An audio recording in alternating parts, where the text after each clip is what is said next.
Coming to you from Milwaukee, Wisconsin by way of Stone Mountain, Georgia. Birthed by the great state of South Carolina is the Bryant Land Country Podcast. Your place for any and everything in hunting, fishing, sports, and outdoor related, with heavy doses of randomness, guests, and an all-around good time.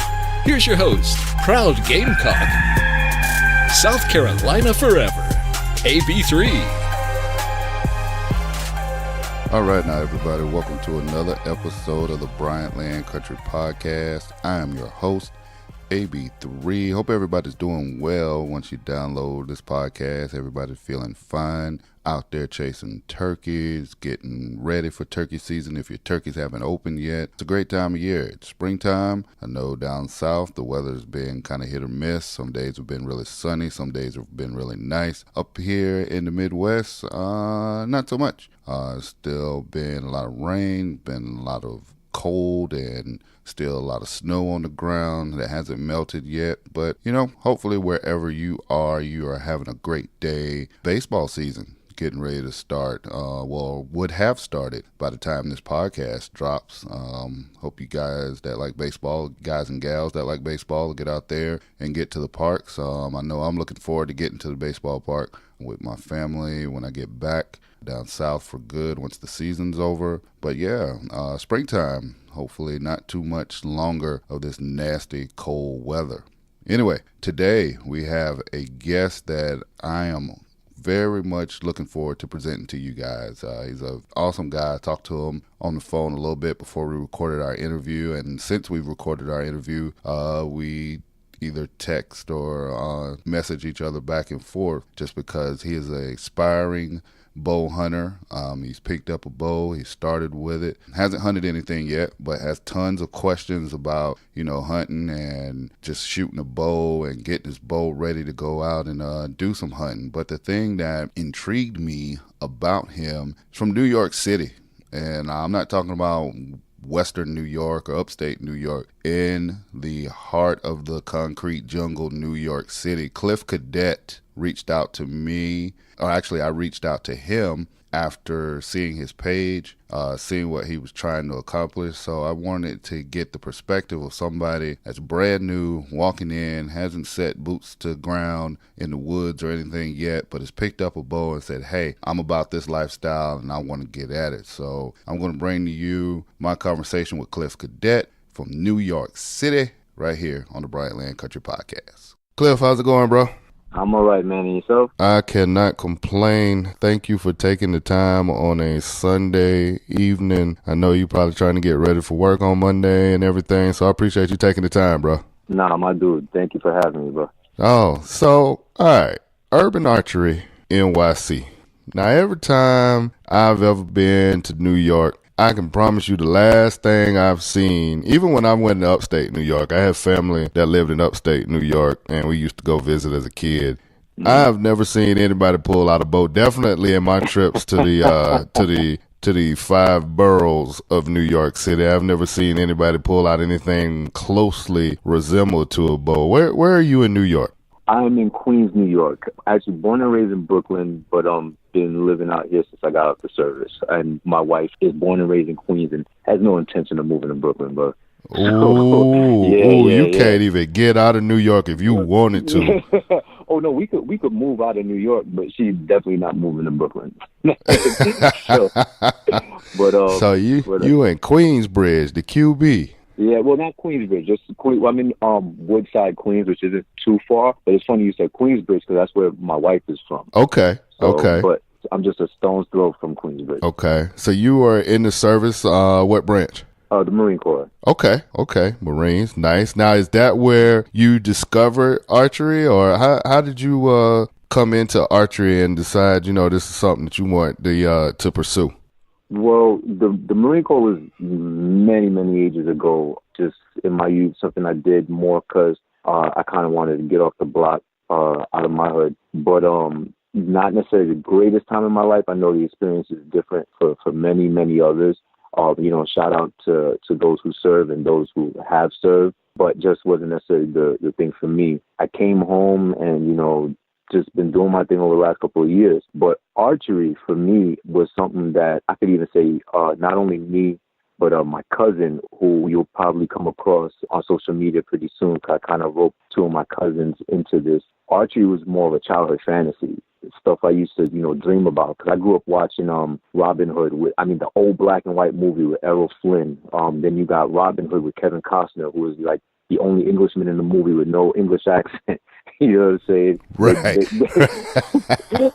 But still, that still didn't kill the dream for me. You know what I'm saying? Because then of growing up in Brooklyn, for the most part, for like me and my friends, or for me generally, I don't want to speak for anybody else, archery wasn't necessarily a sport that was accessible to me. It was a sport that was accessible to kids more of, how can I say, of kids with money, privilege. families with money. That's privilege.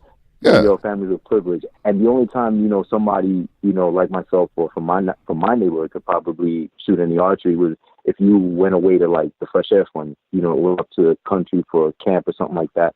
That's about it. So, you fast forward now to, we're in the 2000s, not even fast forward to, we're in 2019, now 2017. I want to say July 2017. I remember I was off for work for 1 week, and my cousin had actually bought a bow with his daughter, like maybe a month or two prior to that, something that they were, a hobby that they had taken up. And I was just out one day and was just like, you know what? I'm going to do this. Let me make this childhood fantasy a reality. And I purchased my bow in July 2017, was shooting for a little bit the later half of 2017. I had a lot going on work and family-wise in 2018. It was a crazy year, so I really didn't get to shoot much. But end of 2018 came, and I was determined. I'm like, you know what, I'm going to get back out in the range. And I really started studying, man. Really started studying the sport, the history. I purchased the bow package, not just the bow itself, so it came with everything on it. Started figuring out what I wanted to shoot with or wanted to try out, That's the thing about archery. You're not necessarily going to know what you like until you've actually tried it. So to give you for an example, like my bow came with a 4-pin sight. Oof. I was like, you know what? I didn't like the way, honestly, for me, the way the 4-pin sight comes in from the right, and I felt like it was taking a lot from my sight of seeing the target. You know what I'm saying? So I switched up to a 1-pin sight coming in from the bottom, and it's just taking away a sliver of the target. And I find I shot better with that, and then let me tell you now. When I started off with a Bear Cruiser, and that bow, like yours, like a package bow. It came with a whisker biscuit, and it came with a 4-pin sight. And I fooled around with that thing, and finally got it sighted in. Actually, the first animal I ever killed was a wild hog. I went on a hog hunt, and I killed it with that 4-pin sight. And I started messing around, like you say, and you kind of trying different things and figuring out what you like. When I went to a 1-pin sight, I have not looked back. It was like the clouds parted and the sun came out when I started shooting a 1-pin. Like I tell anybody, it's like, get you an adjustable 1-pin, you mark your tape at 10 yards, 20 yards, 30, however, and do it from there, man. That is, oh man, that's probably one of the best things that you could have done. What kind of bow do you have? Like, what kind of package bow did you get? Actually, I have a Bear Archery Agent. It's it's this bow that was sold only in Dick's Sporting Goods. Right. Well, actually, Field and Stream, the two stores actually merged. One bought the other, so they're actually one and the same. Yep. Now, the one thing, like, I'm trying to let people, put people onto is that if you get interested in archery and you really want to do it, shop around. Now, you'll get, I would say, go to a pro shop first, go to an archery range, speak to a bow tech, try some stuff out there, but understand, like, what I've been telling a lot of people is it's going to be pricey. If you got the bread for it, cool. I can't knock you. Yep. You know what I'm saying? But understand, like, I'm a big believer in that what the memes I've been seeing, like, it's not the bow, it's the archer. It is. You know what I'm saying? It is. The bow the bow helps. The bow helps. Now, and I know people will disagree. I think I'm a better shooter now shooting a Matthews than I was shooting a Bear. Now, granted, I've put in more time and I've come a long way and have learned more and stuff, but you will never get me to like knock anybody who wants to upgrade and do their equipment. But like you said, if you just want to get in the game, go to the big box store, get you a inexpensive bow, learn how to shoot, learn, you know, your sights and things like that. And then once you get comfortable, step up to a flagship bow or something like that if that's what you want to do. That's exactly it. And it's funny because I'll be on a range now. I'll see people with their Hoyts and you know, higher end bows and stuff like that.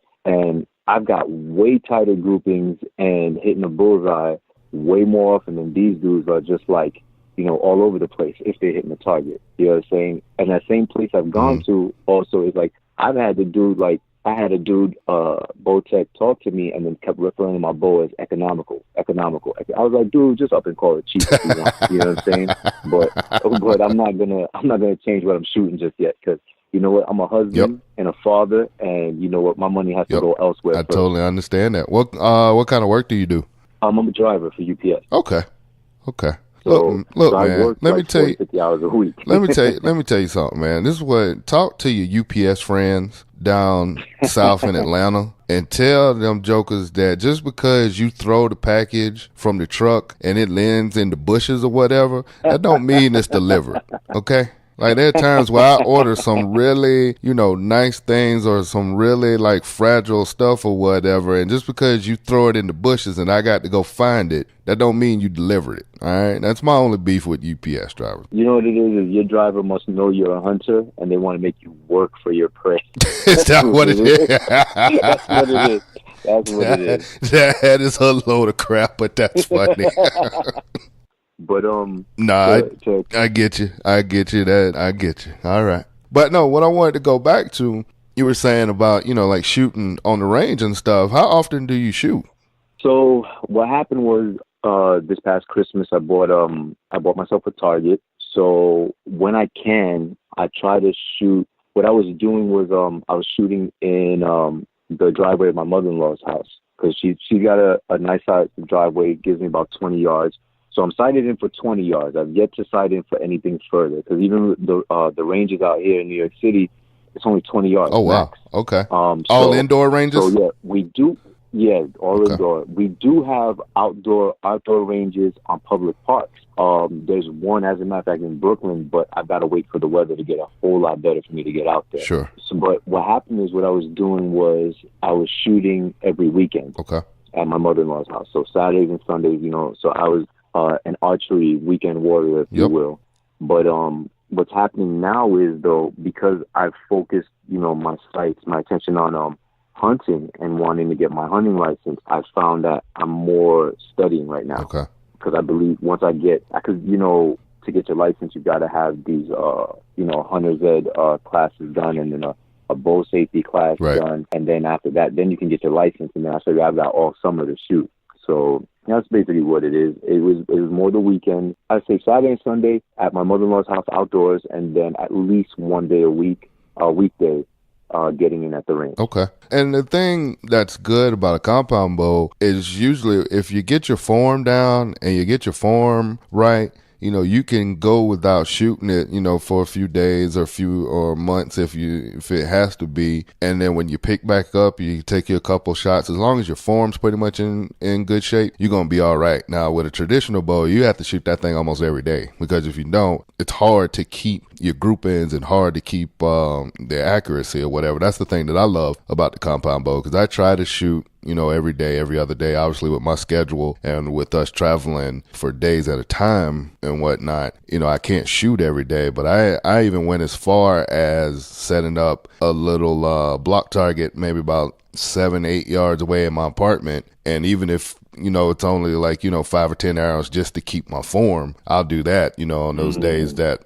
you know, in Wisconsin or whatever, when the weather's crappy and you don't want to go out to the range, you know, I can do that in the apartment.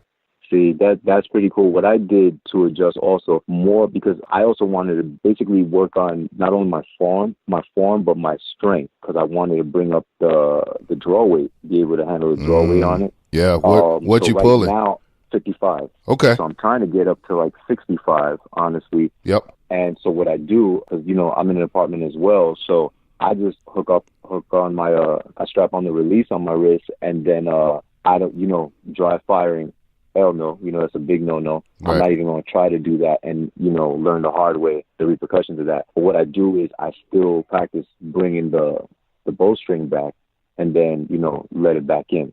And I do that just, I'll warm up, just stretch Mm-hmm. and stuff like that. And then just work out, if you will.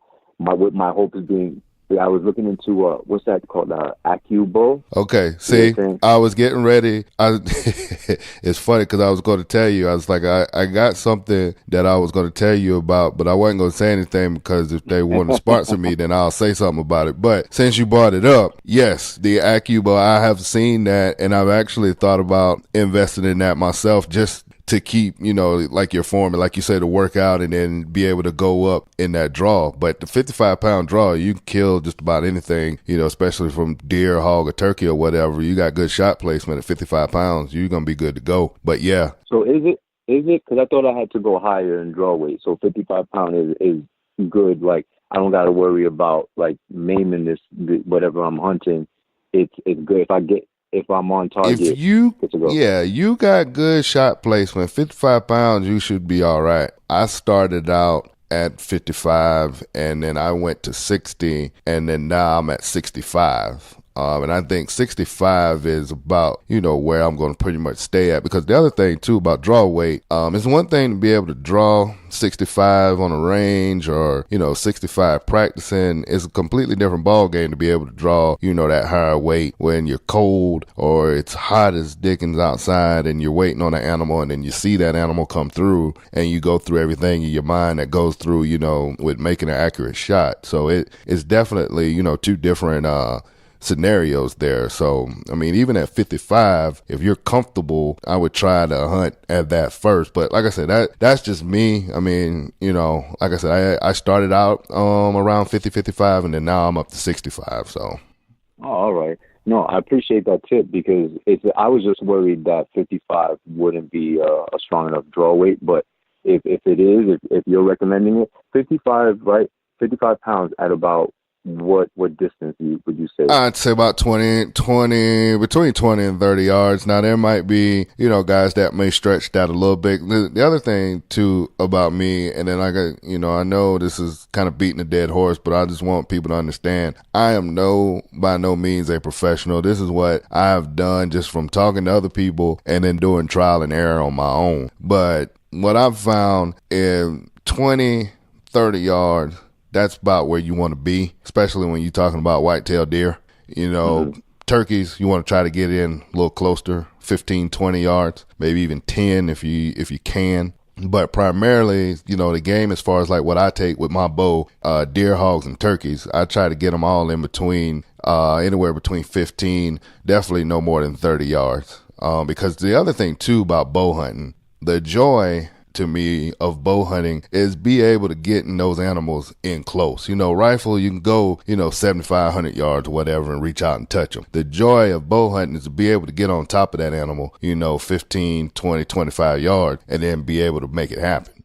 Everything I've been watching, brother, is what's attracting me even more is knowing you got to put in work to get to that animal.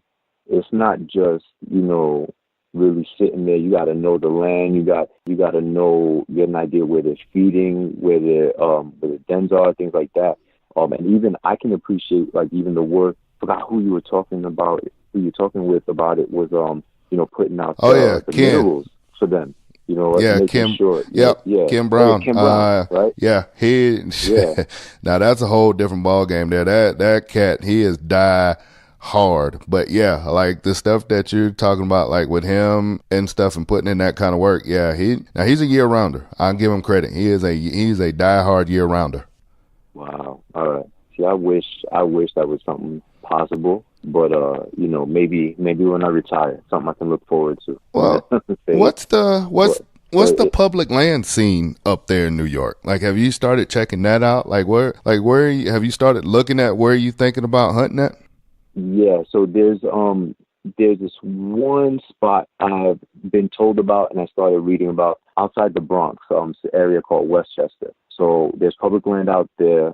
Then there's also, and that's about maybe an hour outside of the city, outside of, New York City, the five boroughs. Then you can go a little bit further up, upstate, maybe another 2-3 hours. I'm just trying to keep it as local as possible because for me, I'm trying to keep it as, I hate using the word, but as economical as possible for me. Like, even if I got to sleep in my car, you know what I'm saying, and get up, you know, the morning of, go out. It's like, if that's possible, then, you know, that's what I'm going to do. Yeah.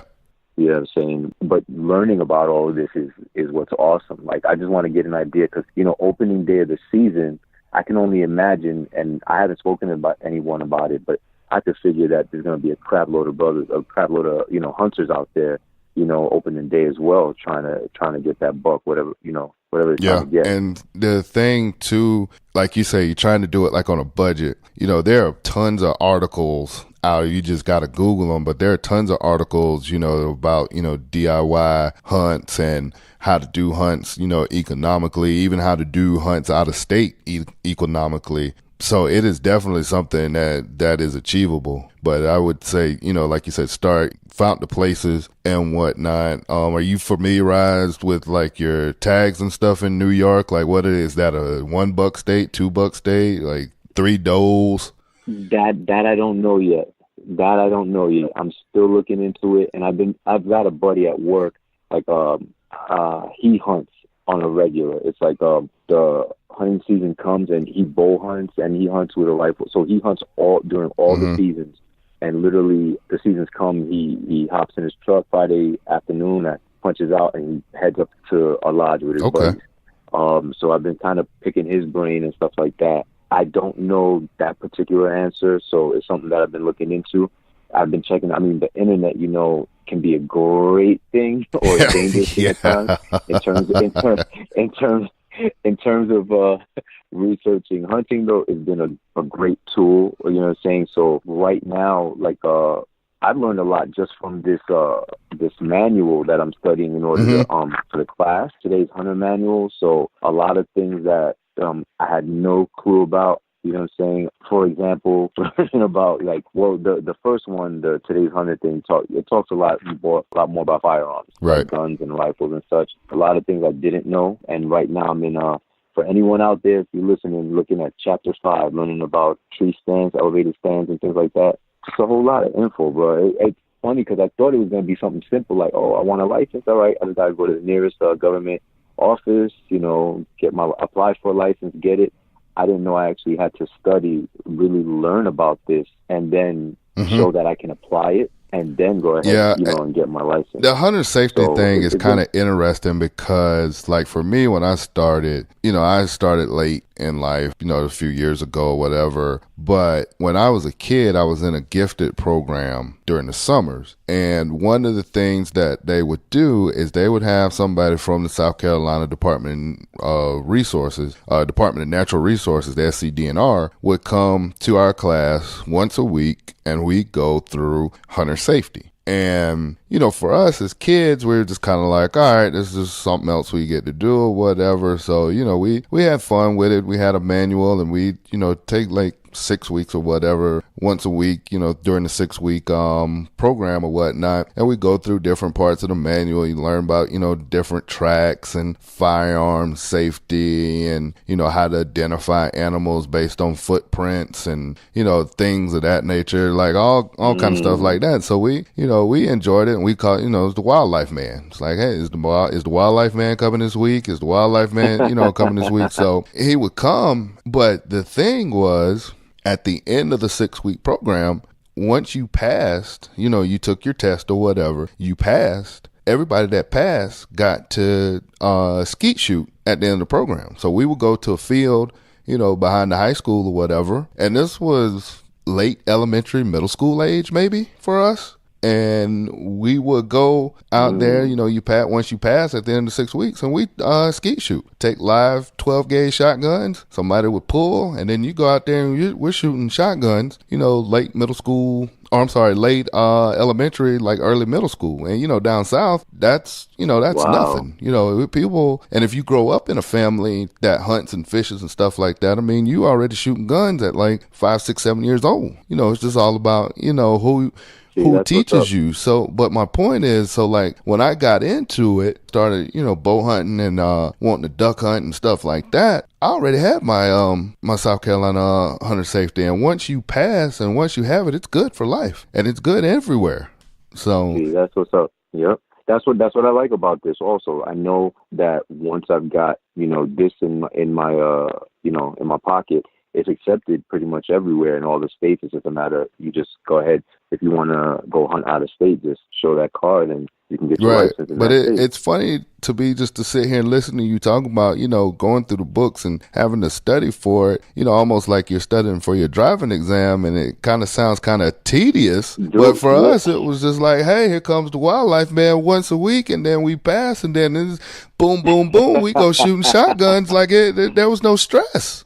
Yeah, no, but it's a lifestyle for y'all. For a lot of people out west, down south, even up north, you know what I'm saying? In a lot of the bigger cities like here, try to give an elementary school student a shotgun. Well, yeah, no. In the inner city of New York, no. The way y'all gun laws set up, I would be definitely afraid to go do any kind of, like I looked at waterfowl hunting up there, like duck hunting and goose hunting up in upstate New York and stuff. And I thought about it. And I'm like, man, I don't even want to fool around with the gun laws up there because, you driving in and you got your gun and stuff. And I mean, I'm pretty sure, people do it and you can go through and read it and have everything to make sure, you're legal and everything and whatnot. But golly, man, the way y'all gun laws are set up there, man, I'd be scared to cross the border.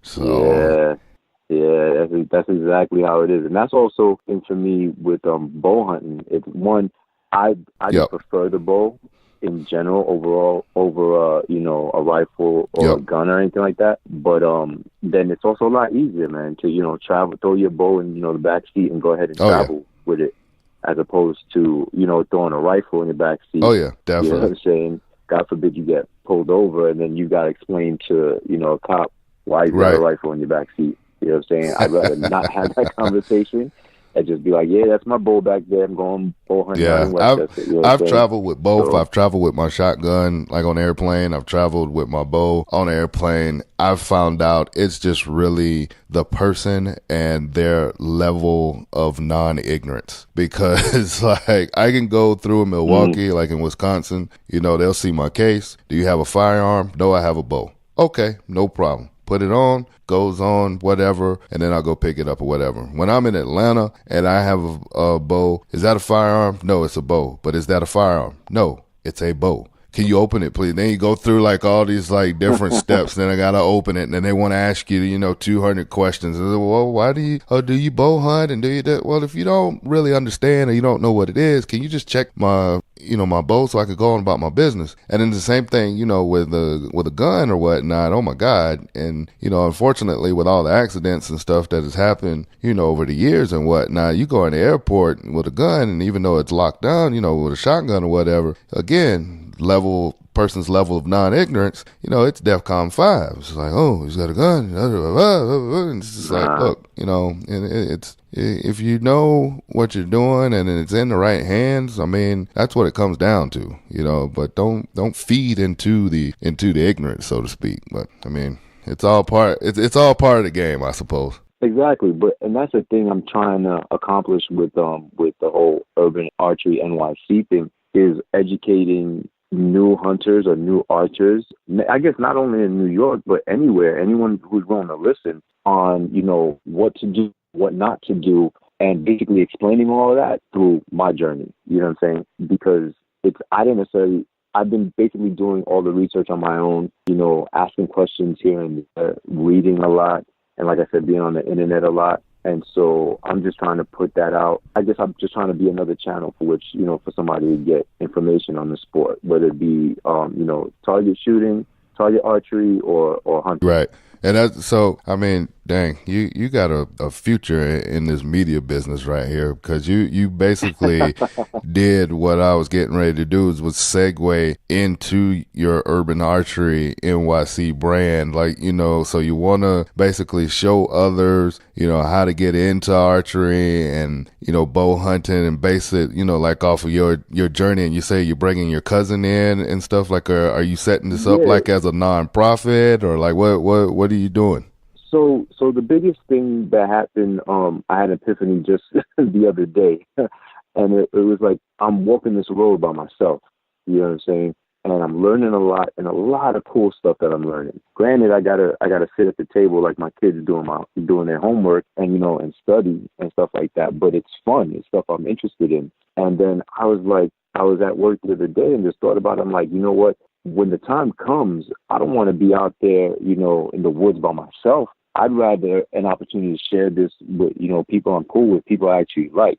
So my cousin that I really grew up with, kind of like a brother to me, who was the one that bought the bow with me, was there when I purchased mine, I should say. And I've got another cousin who's actually in culinary school. He's also cool people. And I was just like, I don't know if you saw my Instagram post, but he was the one that I hit up and was just like, yo, you interested in hunting by any chance? And he was just like, can we keep what we kill? And I was like, hell yeah. You know what I'm saying? And that was an interesting question to me too. He's like, can we keep it?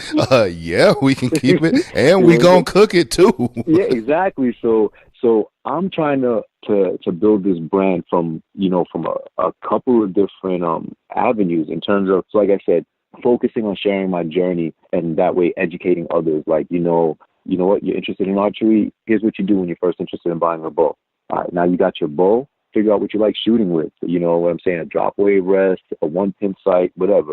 You know what I'm saying? Oh, you're interested in hunting? All right, now you got to put down your bow. You're going to have to study a little bit, you know what I'm saying, and get your license. And then once you've got that under your belt, learning about actually hunting and things like that, being out there in the field doing your thing. And then one of the greatest things that makes hunting so attractive to me is the idea of getting your food from the hunt to the table. And that's where, my cousin comes in, because in being in culinary school, he's trying to develop his own style of cooking. You know what I'm saying? And he thought about, hey, what if my thing was creating a lot of recipes and dishes with wild game? You know what I'm saying? So that's why he liked the whole idea, like, hey, if I'm going to be feeding these people, why don't I feed people that, food that I've hunted, whether it's trapped or arrowed, you know what I'm saying, and did it myself out in the field. Now I'm bringing it to the kitchen, cooking it up, and serving it.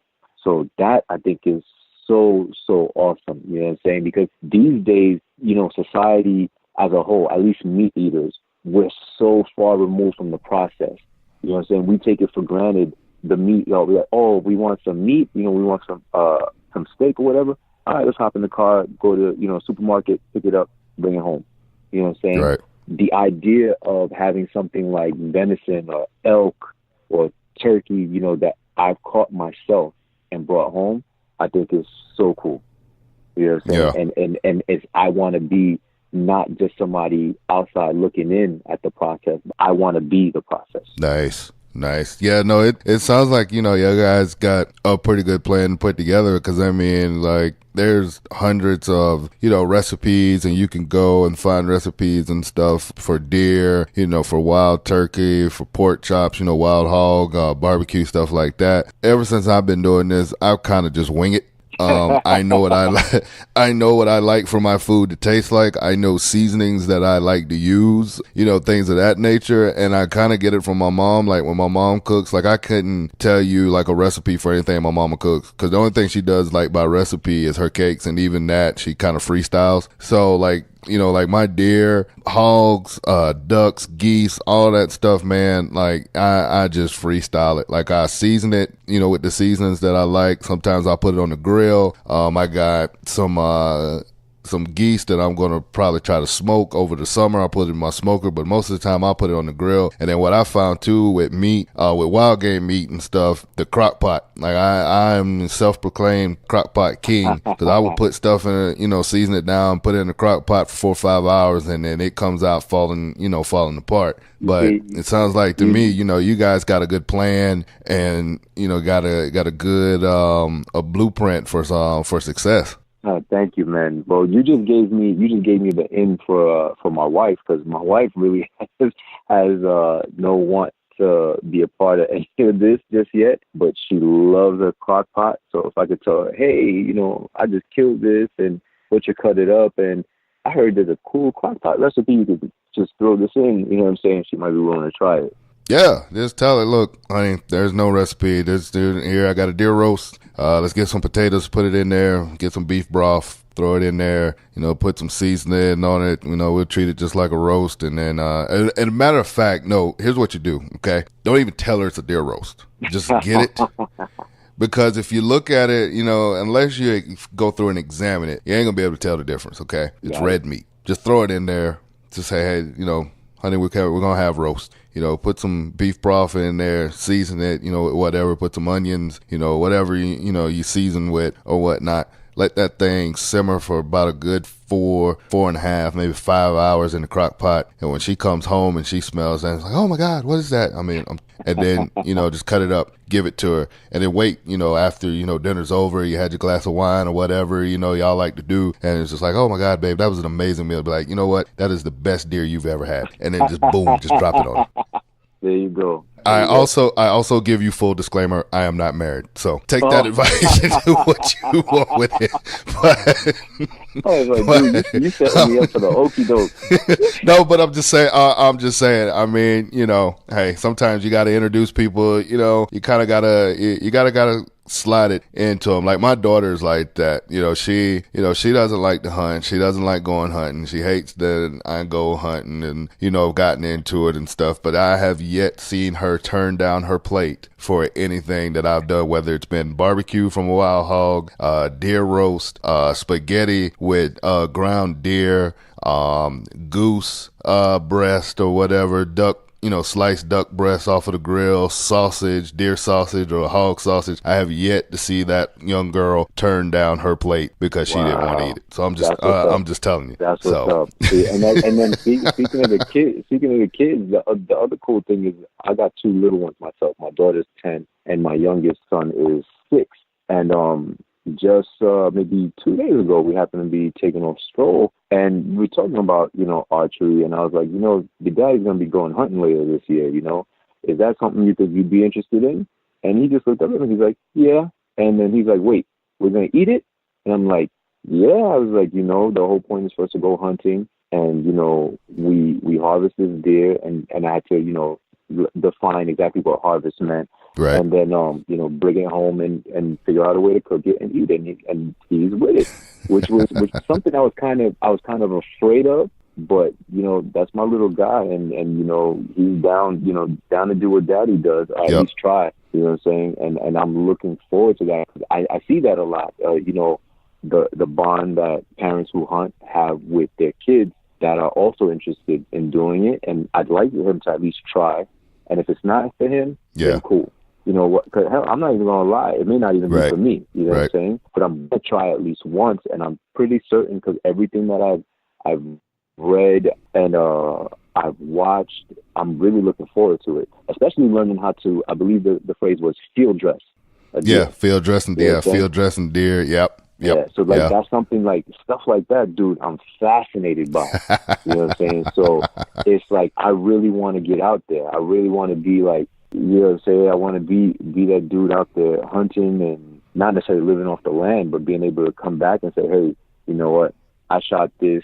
I field dress it. I didn't necessarily butcher it, but this is something that I caught, and I'd like you guys to partake in it. Right. You know what I'm saying? Well, and the thing is, I mean, I have yet to know anybody who has picked up a bow and is willing, put it down. Like they may have had to put it down because of, life or, other obligations or whatever like that. But I mean, it's addictive. And then once you start hunting, that becomes addictive as well. I mean, I've shot, a couple bucks, up in Wisconsin, that I'm very proud of. I am most proud of being able to take my first doe, off of my land this past year. I had a close encounter with a buck on my land this last year. I wasn't able to seal the deal, but, I had him patterned down pretty good. I just wasn't able to close the deal, but I took my first doe. And then the thing that I'm most proud of, because as you will find out, one of the hardest things to do is bow hunting turkeys. And I killed a turkey in Nebraska. I've heard that. Yeah, like that's probably the thing that I'm most proud of so far. I called him in and then was able to lay him down, with my bow. And I'm telling you, it's one of those things. Once you get out there and you get out in the woods and you start having encounters with animals and you start, kind of figuring them out and getting the patterns and seeing them. And then once you start seeing them and you pattern them, then, after you take one or two or whatever, then you can start being selective. Then you can start, okay, hey, maybe I don't want to take this doe. Maybe I just want to wait, for a certain deer or whatnot. But when you first getting started, there's nothing like, getting out there and having those encounters with those animals. I hear you. And I'm looking forward to it, man. I'm looking forward to it. That's one of the great things I've been getting from your podcast is I love hearing the stories, man. The stories that everyone shares with you and, about maybe their most favorite hunt or, that one buck that one of you guys were waiting for, you know what I'm saying? And then being able to take it down one season. So, you know what? I can't wait to be able to just tell one of those stories myself. Well, when you get to that point, I'm already telling you what you got to do. You got to come back and you got to tell me about it. And I'm going to have you. Facts, facts. You killing me with the New York facts. Dead ass B, facts. But no, yeah, you're gonna have to come back, and tell me how it all shaked out. And I mean, hell, over the summer, we're gonna have to definitely keep in touch, and then I'll get you back on just kind of track your progress and see how you coming along. Thank you, man. I look forward to it. What do you have? So you got your Instagram. Do you have a website or anything? Where can the people follow you and follow your journey? All right. So I'm currently posting heavy on Instagram. So people, find me at Urban Archery NYC on Instagram. Hit that follow button and just keep liking my posts. I'm also on YouTube. So it's Urban Space Archery Space NYC. Not just Urban Archery, not to be confused, with the urban hunting initiatives in other states. So Urban Archery NYC on YouTube. And I'm also on Facebook. Bear with me though. So also Urban Archery NYC on Facebook. I'm still mastering the the different platforms, the social media platforms. So right now I'm just on Facebook, Instagram, and YouTube. So if you check me out at YouTube, click subscribe on that. I've only got one video on there. And I've been working on more content for that. So look for more content beginning Monday next week. So a week and a day from now. That's awesome. That is awesome, man. I'm looking forward to following your journey, getting started. I sympathize with you with making content and stuff because I've taken that journey, and every week, trying to get guests and trying to get stories and putting out content and all that stuff. So, I mean, welcome to the content business, and anything that I can do to help you out, just let me know. No doubt. I appreciate it, man. I truly appreciate it. Thank you for having me. Hey, man, Cliff, I appreciate you coming on. I'm going to go ahead and get you out of here, and then we'll get together soon, all right? Yes, sir. All right, now, much thanks to Cliff Cadet for joining us on the Bryant Land Country Podcast. We had a great time, as you can tell. And, man, make sure you hit Cliff up on his Instagram. The links and stuff will be in the notes or in the info section of the podcast. Make sure you hit old Cliff up, give him some tips, give him some advice, help this fellow out as he gets started down the lifestyle of bow hunting and getting out in the woods and stuff, man. There's no looking back now. Once you pick up a bow, I always tell people, once you pick it up and you start shooting it, there's no turning back. Anyway, I'm going to get ready to get out of here. Before I do, though, I'm just going to throw out a couple plugs. Make sure you are checking it out, BryantLandCountry.com, the on-demand tab. We got some videos that we posted that we've done over the last couple years and last fall. Make sure you go to BryantLandCountry.com to check those out. And while you're on BryantLandCountry.com, make sure you step over to the shop page of BryantLandCountry.com, BryantLandCountry.com shop. Hit that shop tab. Go and pick you up some Bryant Land merch, hats, t-shirts, hoodies for those of you that's still in that cold. We got some things that you're going to like over at the BryantLandCountry.com shop. The Bryant Land shop. Anyway,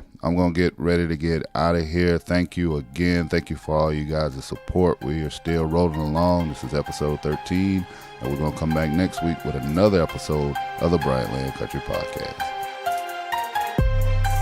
Thanks for listening to the Bryant Land Country Podcast, hosted by AB3. Please leave us a positive review and 5-star rating on iTunes. Be sure to check out our podcast section on our website, BryantLandCountry.com, for previous podcasts. Check us out on Instagram at Official Bryantland and Twitter at 3BryantLand. This has been an AB3 Media production. Join us next time for another edition of the Bryant Land Country Podcast.